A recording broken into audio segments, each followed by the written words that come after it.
It happened. Everything you have known and believed to be your life is gone. You take inventory of the people you love. What about the kids? How are they going to take it? What about my parents? Will they be ashamed of me? What about my brother or sister? Will they be there to support me? What about his family? Will they blame me?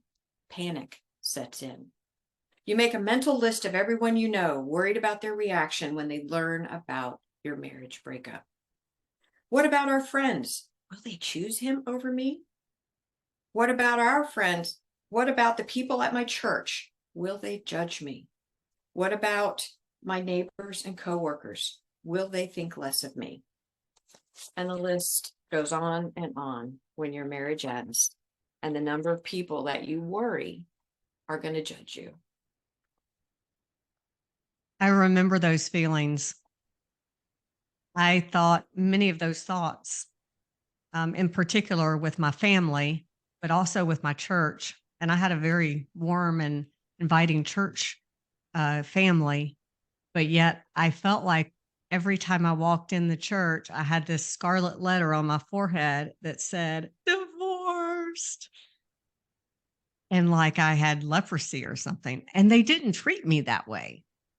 That was my perception. That was, now I know it was me treating me. It was me judging me. It was my opinion and nobody else's. And I think that's something that we have to confront, that these crazy thoughts that we have in our head are crazy thoughts. They're not real. And that is so true because it's that assumption thing. You know what happens when we assume what other people are thinking? We're doing it to ourselves. And the biggest thing here is, how do you stop it? How do you stop judging yourself and assuming that everyone that's looking at you knows everything that's happened and is judging you too?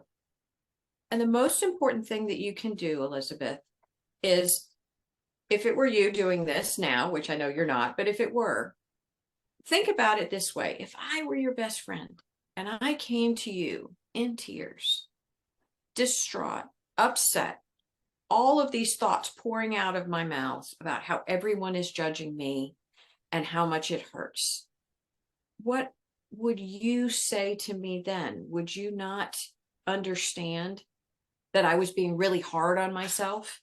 Would you not want me to stop saying these things to myself? I think that anybody with half a sense would say something like that, because it's so easy to see in other people, right? And so when you see Mm-hmm. that in a friend, it's really easy as a friend, as the bystander, not going through that event, whatever it is, to say you're being hard on yourself. Lots of people have this experience. It's not unusual. You aren't a bad guy. You're not a terrible person. You're not this, that, or the other, whatever it is that person's believing. So I think that really one of the best things that we can do is say it out loud to somebody close to us so they can correct us, because we do need correction. And if you're not comfortable saying it to somebody else yet, and you've got to build up the steam to get there, show yourself some love.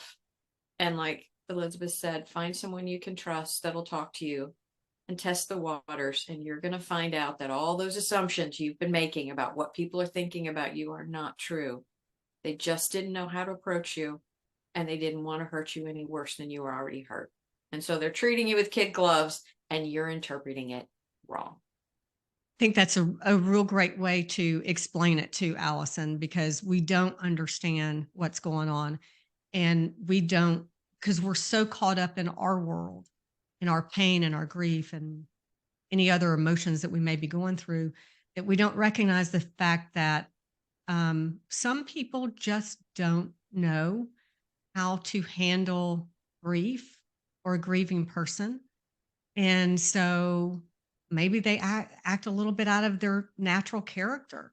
And then we read into that and we think it's because of our behavior or because of what we're going through. and all those crazy things that we're believing or thinking, as opposed to their own inability to know how to interact with us right now. Just remember this. Right now, everything's fresh, the wounds are open, and everybody out there that's a gossiper is looking for something to talk about. As soon as you get yourself under control and you start treating yourself with dignity and grace, they're going to move on to the next person, because I promise you, there will be somebody else after you in the neighborhood that's going to do something that's gossip worthy.